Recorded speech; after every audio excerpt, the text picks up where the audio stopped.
All right, so now let's go ahead and read back in our file cache that we made for that main nebula piece that we've been playing with this whole time. So the first thing to do there,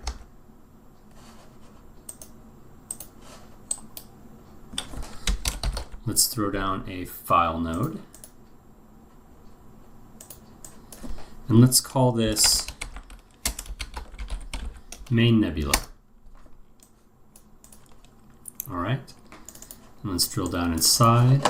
And then from here, I want to grab this one right here.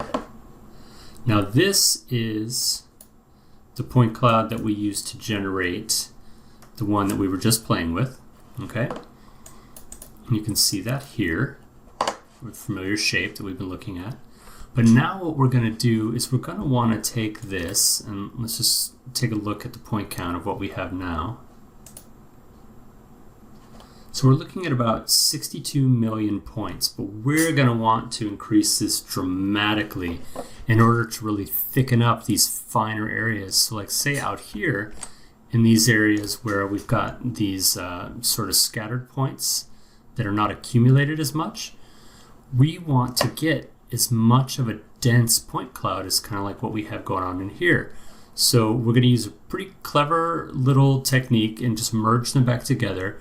And we're going to use all of the frames of our simulation in conjunction and merge them back in.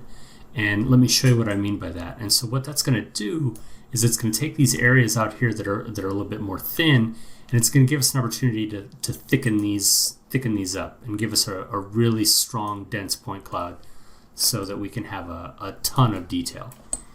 All right, so the first thing we want to do is throw down a time shift node, connect that up,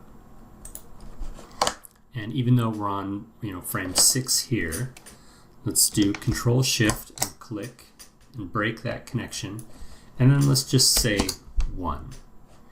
And what that's going to do is it's going to take us back to the first frame of our simulation. Now go to 2, and you can start to see the points getting pushed around and starting to have a different shape. And so now what we're going to do is we're going to lay down a time shift node for each of these frames.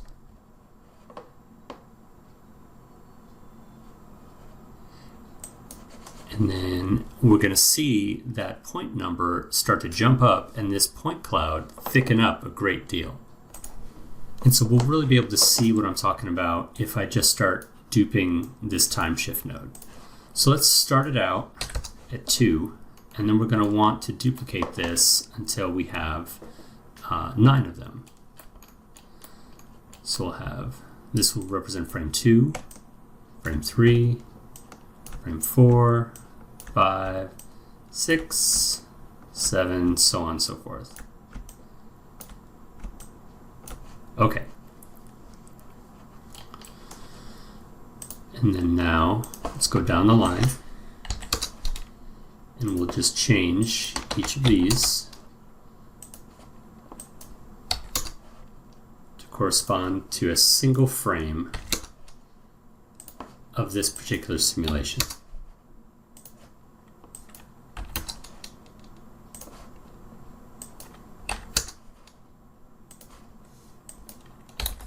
Okay, and now we know that this particular simulation, we simmed out 10 frames.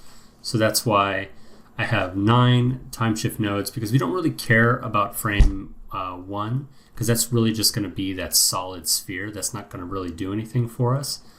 But what this is going to do is it's going to start to take, this right here that has 60 some million particles. Okay, so this last one had 113, so the simulation was really starting to get large as it went towards the end. But let's just see what we have if we take all of these and merge them back together.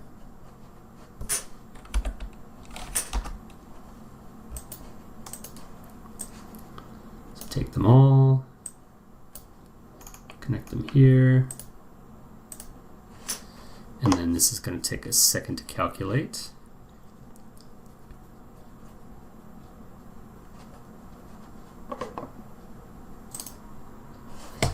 All right, so now that is almost finished calculating. All right, now there we go. So now, if we check out the information on this guy,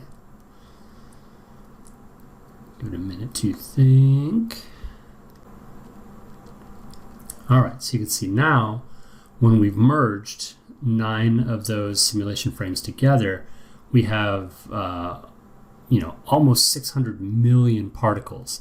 Now this is going to be awesome. Okay, so really, you need to think about your RAM management and your machine and what your box can handle. You can achieve really good looking effects with less points than these, but if you're going to get very, very close to these objects, you're really going to need to push that point count as high as your machine can handle. So that's going to be a part of this process as you go through it, is you're really going to have to manage what your machine can handle versus what you're trying to put out. But for us in this case right now, about 500 million particles for this right here, and then when we rasterize this is going to be just amazing. The detail that we're going to get out of this is going to be awesome. So you can see, yeah, we've retained all that information, all the point attributes and things like that, and this super large point count. So this is what we're going to eventually pump into our volume rasterized by attributes. But first we're going to do a little bit more tweaking to this guy before we send it down the road. But you can see here some of those areas that were very sparse and not super populated with points, like like this strand here. Now they've really started to thicken up, and this center cloud here has really started to thicken up. So the amount of detail that's going to be in here is going to be tremendous. But right now we're just staring at a black blob. So I want to see what do I have here? What kind of color information, what kind of detail is there? Well, that's where we're going to go into the next step. We're going to use the color node, and we're going to be able to pull out a lot of information in detail using some of our point attributes to drive the color. So let's go ahead and do that now. So first things first, let's go back here to, let's just say, this time shift over here. Let's throw down a color node.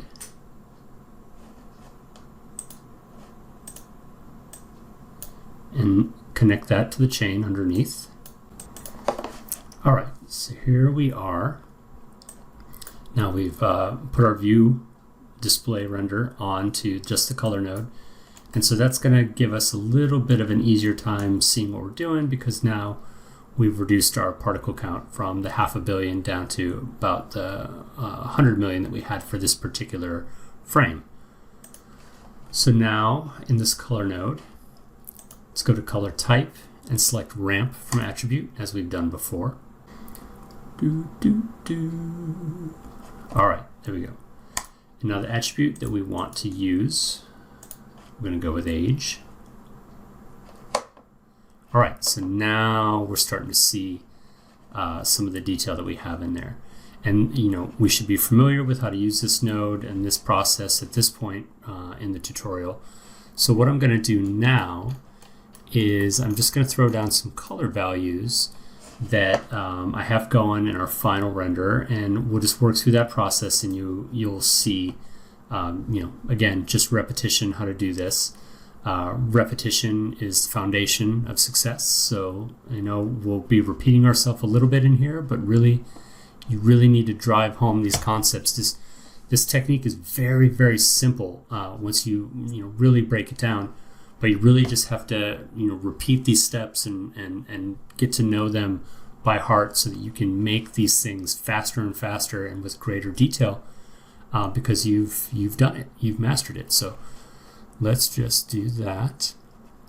So for our range, I'm going to take this back a little bit. Let's see. believe I settled on 0.59. And then on the positive, 0.469 is kind of what I liked. And then now I started to introduce, let's see, let's throw down, just give ourselves a range. 1, 2, 3, 4, 5, 6, and then 7. So along this range, I'm going to throw in a color ramp here, and it's going to get us into the range that we want for color values. So let's just start throwing things in there. Get a little blue, and then a darker blue, one step up the chain.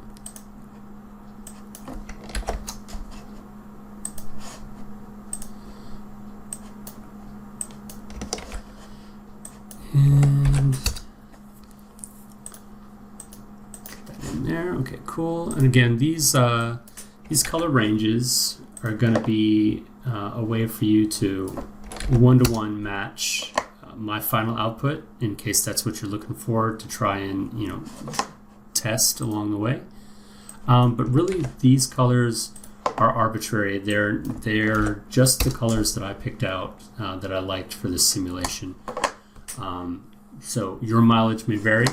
If you want a different color palette, then go ahead. It's not going to affect anything simulation wise. These are just the colors that I've ended up with here. All right, put pink in there. Now we're starting to get cool.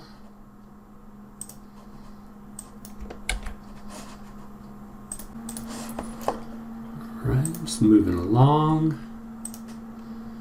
just throwing down some color.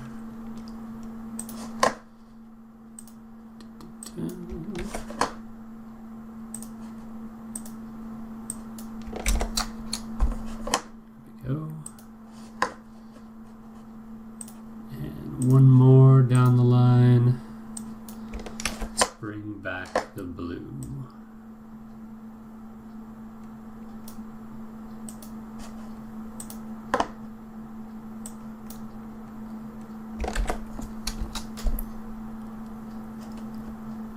Whoops. There we go. And just go back to blue. Cool. All right. So now that is just one color node across many that we'll need here. And now what I find is super helpful as well is to switch up the color from node to node, because what that'll do is as these particles start to accumulate on top of each other, they'll start to have interesting, sort of color play that will weave itself through, and you'll get a lot of good internal detail from color variation. Because if you think about it, you have 9 different simulations all stacking up on top of each other. So if they have similar color values but slight variances, you're going to get a lot of internal detail that's going to look really sweet. So let's go ahead and start doing that as well. Okay, so what I've done here is I've gone ahead and I've thrown down a color node under each one and gave a little bit of subtle variance to most of them. I just did that off screen because I didn't want to bore you putting together, a ton of different nodes individually. But now that they're there, we can pop in between and just see the result of what tweaking some of these parameters will do for us, and then how that color will accumulate differently in the interior sections of this volume once we rasterize it out. So here's our color that we just set up. And then now you'll see from this one over to this one, you'll notice that there's going to be a pretty drastic change in the color. There we go. And so really the ramp is essentially the same. There's a small difference in the ramp, but really it's manipulating these ranges up here. So if you see, I'm going to click between the two. If you watch right here, this range, you're going to see those values change. And those values are essentially pushing and pulling along this ramp and giving us different looks and different colors for the different simulations. So then again, like if I just go down the line, we'll start to see variation of color at variations of point scatter, shape, and point cloud, point amount. And all of these things are going to accumulate on each other to give us those interesting looks. But all of them center around the hottest hotspot of this nebula, basically being this explosion of gas in space. So jumping from one to the next, we have those different color accumulations, all sort of generating around the fact that our youngest age is sort of the center of our nebula. And then the different colors and temperatures of gas radiating outwards from essentially this explosion in space of gas. And it gives us a bunch of pretty cool looks. Okay, so now again, you can see that all of these color nodes are basically revolving around the same ramp, just all with different range values that get you from something that looks like this all the way up to something like this. And again, it's all just being driven by age. Okay, so now let's move on to the next step of this, which is basically throwing down our point wrangle.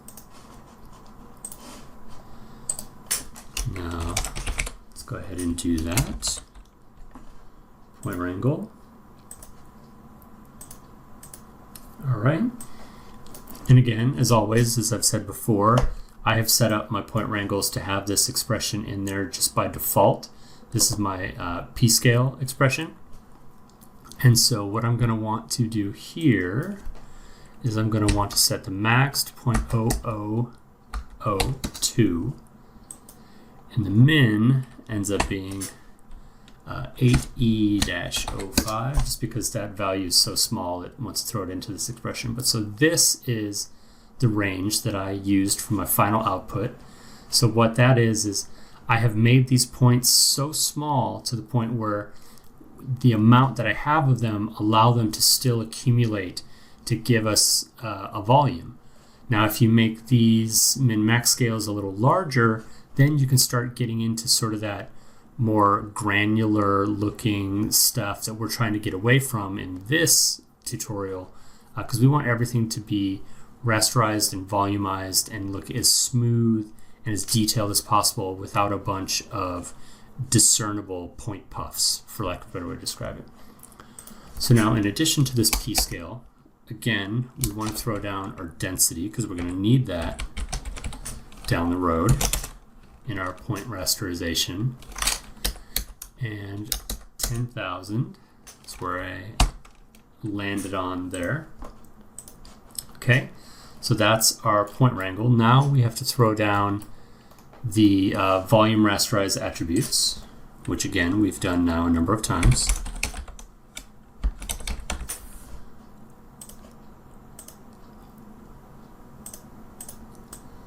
Okay, and then now here I'm going to set my timeline to manual just because I don't want to cook this live, otherwise I'm going to sit here for a while that thinks about cooking. But I know what my values were for this guy. So what I'm going to do is, first thing in the attributes, I want to add density, age, color, and the voxel size I zeroed in on was 0.002. And everything else here we can leave the same, whether it's density, coverage scale, particle scale, minimum filter size, things like that. Now, velocity blur. This is something that it's up to you whether or not you want to use this. Velocity blur here is going to be great for if you're using, these types of particle simulations and you're letting them run free, like say it was, fluid pouring out and spraying across the floor or spraying out blood hits or things like that, then you would want to have this velocity blur turned on so that the rasterized volume that you create will inherit that velocity. But for our purposes, ultimately, we're going to be rendering these shapes as still frames. We're going to do a frame hold on them, so they're not going to be moving. So if we had velocity blur in there, it would look a little strange for what we're doing in terms of, this nebula is not moving. We're moving around it. So from our purposes in this tutorial, I'm going to leave this velocity blur off. But if you're using this particle rasterization technique for something else down the road, like you're doing, magical effects and things like that are moving, then I would suggest activating this velocity blur. And then that will get the volume to inherit the particle velocity that those particle points had. Okay, so now let's cache this out. So we'll throw down a file cache node, hook it up, and then we don't want to save a range. We just want to save the current frame, because again, we're not going to be, even though our final render is going to be in motion, the camera's going to be moving, we don't want this nebula to be in motion. We want it to be static. So we're just going to sim a single frame, which is going to be good for us because these volume rasterizations can, take a minute. So we'll go ahead and cache that out, and then I'll come back and we'll read that back in. All right, so here we are now with this main nebula raster, and you can see here what we want to do next is throw down a volume visualization node so that we can see what we have going on. All right, and as always, density for density, color for diffuse. All right. So now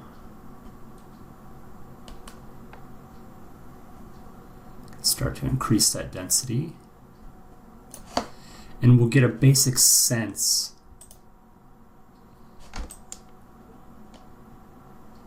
of what the shape of our nebula will be. Now, when it actually renders, it's not going to be, as poofy puffy as this. It's going to be a lot more detailed, but this is just so we have a visual representation within our viewport so that we can lay things out in our scene. But so here we have all of our particles rasterized out, and we are good to go. And you can see that we have everything in it that we needed. We still have the CD, the color, the age, the density, and we're going to be able to pump all that stuff into our shader for our final render. All right, so that's how we make our denser volumes. And then let's run through one more scenario where we create another shape that I'm going to use that's going to be a little bit more gaseous and thinner out in the background as more of an atmospheric layer. And we're going to do that again with particle fluids. We're going to rip through that one real quick, and then once we have that, then we'll start going into a little bit of lighting and rendering before we do our final composite. So let's skip on ahead and move into that one.